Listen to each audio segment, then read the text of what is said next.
Okay, before we get into this video, I feel like I need to apologize. There has been a distinct lack of geography on this channel in 2021. Has it finally come to this, Barry? Have we finally talked about every major island and location in the One Piece world?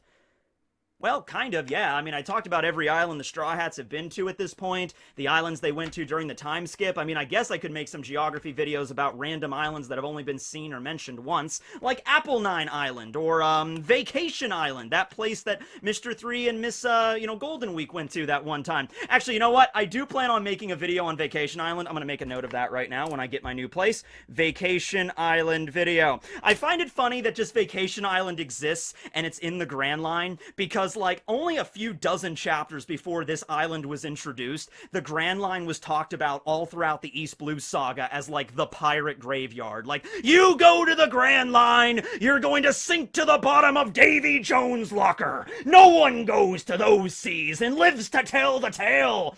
But then there's Vacation Island. Like, it's not even that far into Paradise. It's like a couple of islands into Paradise. There's Vacation Island. They got a hotel, they got a resort, they got a pool, they got a sauna, they got a gift shop over there, you know, a nice spa to just relax, you know, and like vent your pores or whatever you do at spas. I don't know. Like, it's just right there. It's like, this isn't so bad at all, you know? So I'm gonna do a video on Vacation Island. But before I leave this iconic studio set bedroom, it's a bedroom, as I sit on the edge of my bed, we have to do one more geography is everything. And I decided to go out with a bang with a fan favorite character's hometown. That's right, we're going to be talking about FLEVANCE, the White Town, the home of Trafalgar D. Water Law. And just by looking at an image here, it looks picturesque. Law, how come you never go back to your hometown? I bet your mom and dad and sister would like to see you. You remember your sister, Law? What was her name? Lamy or something? I don't know. You should go see your sister and family right now. Oh.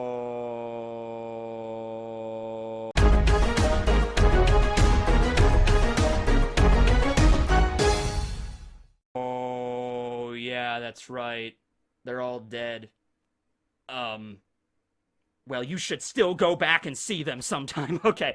Well, yeah, so, as a typical backstory exists in One Piece, Law is not a Straw Hat per se, but he has traveled with them quite a bit, which warrants him having a very, very sad backstory where pretty much everybody he ever cared about died, and then he found somebody else to care about, and then that person died as well. But he got a cool hat and a devil fruit power at the end of the day, and it's like, to be fair, the coolest devil fruit in all of One Piece. I mean, the Op fruit, that's my personal favorite, so you call it even, I guess. Also, you got a cool cursed sword, right? He's got a cursed sword, a poofy hat, and the strongest devil fruit and the most coolest devil fruit in the entire story. I think you could say that that's even. Actually, Law's sword is named Kikoku, which is a cursed blade that just means demon's wail, so maybe it's like the wailing spirits of the lost souls of FLEVANCE are somehow bound into the steel.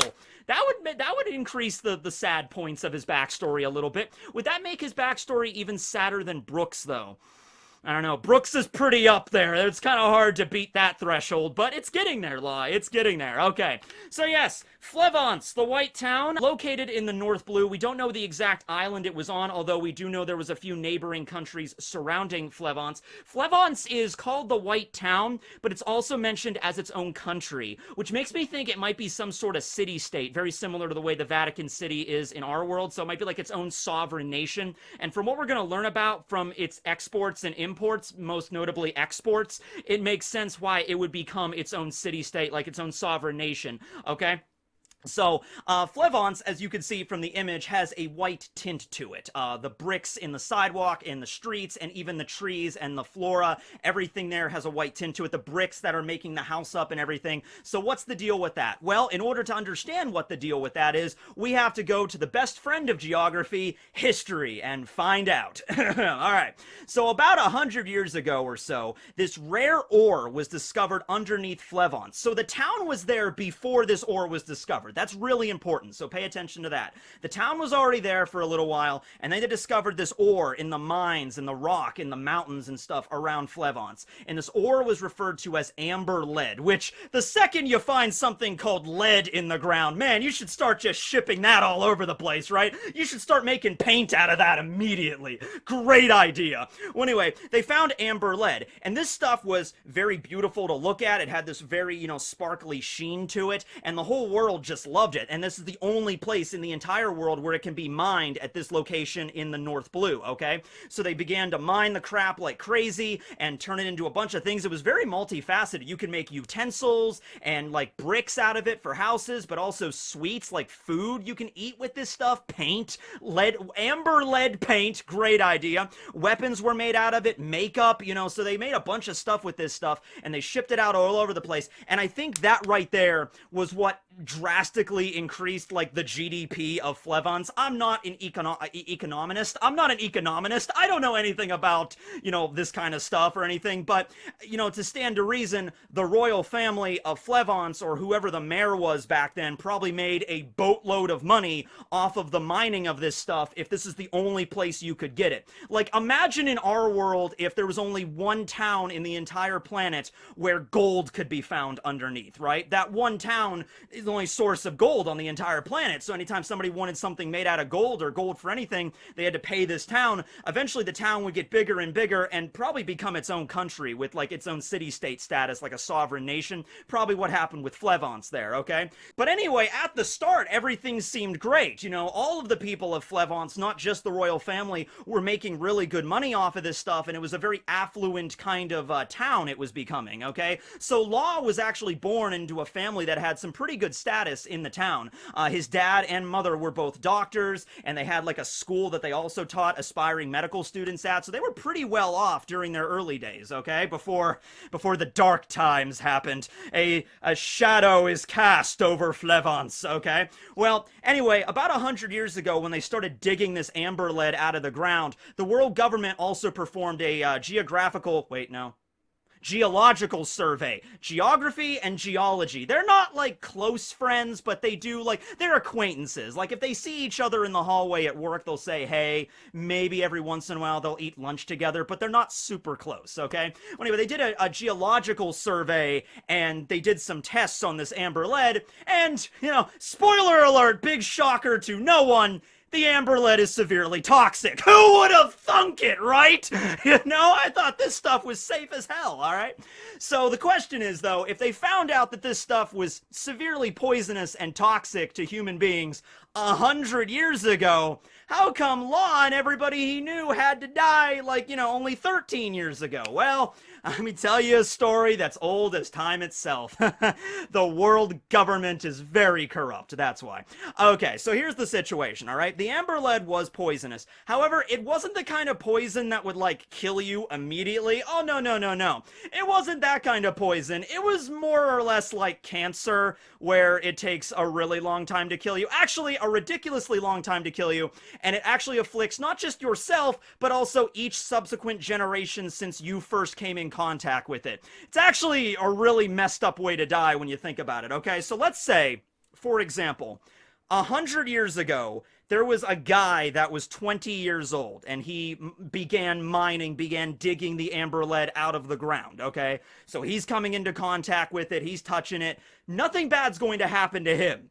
Yet, all right? Well, then he's 20 years old when he starts coming into contact with this. So let's say eventually, he gets a little older, he gets married, he has some kids, all right? Nothing happens to the kids yet. The kids grow up. They're adults. They have their own kids, all right? So the first person that dug it out of the ground is, let's say, in his 70s. And then his kids are in their 40s or 50s. And then his grandkids are in their 20s. And then maybe their great-grandkids are even younger, were just born or whatever. That's when the amber lead hits you. It waits. It waits 4 generations to finally kill you. Good Lord, Oda. Like, this is the concept. I'm like, all right, this is what we're going with. And the world government knew this. These knew exactly how it would afflict you. And it happens all at the same time. There's like an offset. So literally, going by this graph here, okay, when, you know, great grandpa is like, ah, yes, we were digging the amber lead out of the ground. Oh my God, my skin's turning. And then he's like, his son is like, Dad, what's wrong with you? Oh my God, my skin. Son, are you okay? I'm okay, Dad. Oh my God. You know, like it all happens at once and then you all die. All right. Like that's just how it goes. So I guess the person that wins the best here is the person that first digs it out of the ground because they still get to live a full life.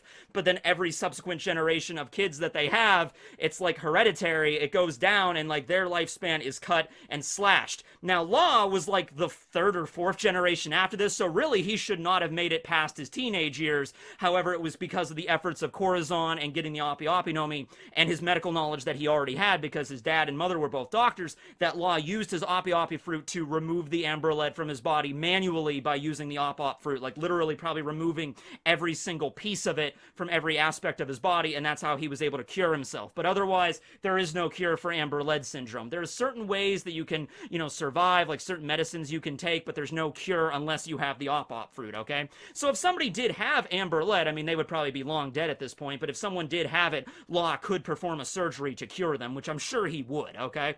So the million-dollar question we arrive at, of course, is why didn't the world government tell the people of FLEVANCE, hey, this stuff is extremely toxic, it's gonna kill you. Not right now, but eventually everybody's probably gonna die with this stuff. You know, they waited literally 100 years. And so they had a lot of time to tell them and they didn't, okay? Well, the reason for that was explained in the story, money. Because this stuff was very valuable and it can make really cool stuff. And, you know, everybody wanted to buy it. Now, here's my question, though. So this ore, this amber lead, was extraordinarily poisonous, but the things that it was made of, I mean, the things that were made out of it were not as poisonous. Because it's implied that the only people that were afflicted with amber lead syndrome were the people that actually lived in the town of FLEVANCE. Because they're the ones that actually worked in the mines, removed the ore, actually touched it and handled it, and then they had children, which also, I guess, all stayed in FLEVANCE. They're the ones that were afflicted. But what about all the valuable stuff made out of amber lead that was scattered all over the world? Like paint and utensils and like sweets. People were eating this shit. You know, makeup, everything, all over the world. That was like how they made all their money. They sold it all over the world. So unless there was some sort of refining process, like once you refine the ore and you make it into, you know, food or paint or whatever, it removes the toxic properties of it. And so that's why nobody else in the world had amber lead syndrome. I mean, I guess you could say that, but still, it seems like, you know, somebody would get sick from this. I mean, that's like saying, yeah, lead paint never harmed anybody. If you handle direct lead, that'll make you sick, but lead paint? Nah, no problem with that. Use that shit all the time you want. By the way, don't use lead paint. If you're around a place that has lead paint, please don't inhale it. So basically what happened here is after everybody in the town at the same time discovered that it was poisonous, they began to die. The neighboring countries thought it was a contagious disease. They're like, it was the plague or something. Like the people of FLEVANCE had this plague, and it's like, oh, well, we have to seal off every border to the countries surrounding FLEVANCE, and we need to send in like hazmat units to like gun them down and like kill everybody in the town, all right, because they have this really contagious plague. The world government knew it wasn't contagious, so how come they did not tell the people in the surrounding nations, like, hey, this stuff is dangerous, but only to the people that directly encounter it? You know, if you encounter somebody that has amber lead syndrome, you're not actually going to get the disease, right? What advantage did the world government have to not tell anybody this, right? You know, it's like at that point, nobody's going to buy amber lead anyway. The entire town got wiped out, and no one's going to touch that shit from there on out. So the money-making train is over. At least spread the truth and say, hey, you don't have to be afraid of these people, okay? So the reason what I think happened there was the world government, when they first did the test, they declared amber lead as being safe. Okay, well then everybody started getting sick, and for the world government to say that, you know, the people are not contagious or whatever, that would basically be going back on what they said. It's like, oh, we said it was safe, and then all these people died. You know what? Just annihilate. Yeah, it's the plague. Just wipe everybody out, right? So I think it's a situation with the world government just not wanting to admit that they were wrong and go back on something, and so they just didn't care. You know, it's like, all right, it doesn't matter. You know, amber lead, the industry is dead at this point, like quite quite literally in every single meaning of the word dead. No one's gonna buy this stuff anymore, and the entire town is wiped out. Okay, so that's the situation. So it wasn't actually the world government that wiped out the town, which I originally assumed. That's the way I remembered it. No, it was every surrounding nation basically blocked off FLEVANCE so nobody could get out, and anybody that had Amber-Lead syndrome that tried to escape was like shot on sight. Okay, Law managed to survive by hiding in a pile of corpses as they were carried out of the town to be burned or whatever, and he managed to slip away. Which, yeah, that's a pretty messed up backstory. Yeah, Law, you could be a straw hat at that point, hiding in a pile of corpses. Yeah, that's pretty intense, man. Okay. So, Law managed to escape, but of course he was still afflicted with it, but it was through the Opi no Mi and cortisone that he was able to cure it, okay? Everybody else died. His mother, his father, his sister, all of his friends that he had. There was a nun at the church, where he, went to, and so she was dead, all of his friends. Everybody was just massacred, and that was, that's Law's origin story, which is about right. It's about right. The reason why he has, all the tattoos, death on him, the surgeon of death, that's about right. Yeah, that's about the origin I would assume for somebody like that. Yeah, okay, cool. I always wonder, what about anybody, did everybody with Amber-Lead stay in the country? You'd think that, over 100 years, people that came in contact with that shit wouldn't always stay in FLEVANCE. There would be people that have come in contact with Amber-Lead all over the world. I mean, they're probably dead at this point because all of this stuff happened when Law was 13 years old. So this happened 13 years ago. Law's 26 right now. We're around there, right? So let's say somebody obtained Amber-Lead and then they were like, yay, I'm rich. I'm moving to, the South Blue or somewhere else in the North Blue. And they left FLEVANCE to have their own town or whatever, their own place. They died as well at the same time, because they came in contact with, after, several decades go by, they would have died too, right? So I'm imagining that, but what if they had kids? What if somebody else in the world has Amber-Lead? That was never an issue. Senor Pink was the one actually explaining it to all the members of the Doflamingo family, the tragedy of FLEVANCE and what happened there. It's actually regarded a lot as a sort of twisted fairy tale in the One Piece world. Doflamingo was even seen reading a book at one point during the flashback where it was the white town of FLEVANCE. This was a picturesque sort of fairy tale village that got absolutely annihilated by this plague or Amber-Lead syndrome, okay? By the way, that flashback with Law, this has really nothing to do with history or geography, but the scenes where Corazon kept bringing him to hospitals and every single time he was thrown out, those were one of the moments in One Piece that infuriated me the most. Oda's a really good writer to elicit those kind of emotions because you felt so bad for him. He was just a kid that was scared and sick, and they got brought into a hospital, and every doctor and nurse in the hospital was treating him like a damn demon from the depths of hell. Okay, little kid, what's up with you now? Do you have a tummy ache? And Corazon's like, nah, he's got white lead syndrome. He's like, white lead syndrome? He's like, yeah. I mean, people say it's contagious, but I don't think that's true. I mean, you're a doctor. You should know. Ah! Get him out of here! Burn the entire ER! Get him out of here! What are you doing bringing this kid in here? He's got Amber-Lead syndrome. Do you want us all to die? It's yeah, but you're a doctor. Can't you quarantine him or put him somewhere to study? No! He needs to be burned at once! Sterilize! Sterilize! But no, seriously, that's basically how they reacted. Did you see the episode? Yeah, so, those moments in One Piece, there's oh my god, that's how, doctors treated him. So, you guarantee, if Law ever came across somebody that had a really rare disease, even if it was a disease that was highly contagious, he came across somebody that had, the flesh-eating virus or something, Law would give it his all to cure them of whatever disease ails them because of the, what Corazon did. Corazon was the only person that actually cared about him enough, okay? But man, that really makes you think about the doctors and the healthcare system in the One Piece world. It's okay, imagine somebody had some ridiculously, contagious disease in our world, right? Really, really bad, flesh-eating virus times 20 or whatever, okay? And they got brought into a hospital, and it's just okay, this kid's got, the mega flesh-eating virus. Mega flesh-eating virus? Get him out of there! No, it's well, if the doctors in the hospital think he's infectious, kicking him out of the hospital seems like the worst thing you can do. Get him out of the hospital. Have him infect other people. We don't want that in our hospital. Just what? So you would quarantine him. You put him in a plastic bubble or whatever until you figure out what to do, right? So that's just one thing as Oda, just as a writer, made me feel so sympathetic for Law and Corazon's plight, right?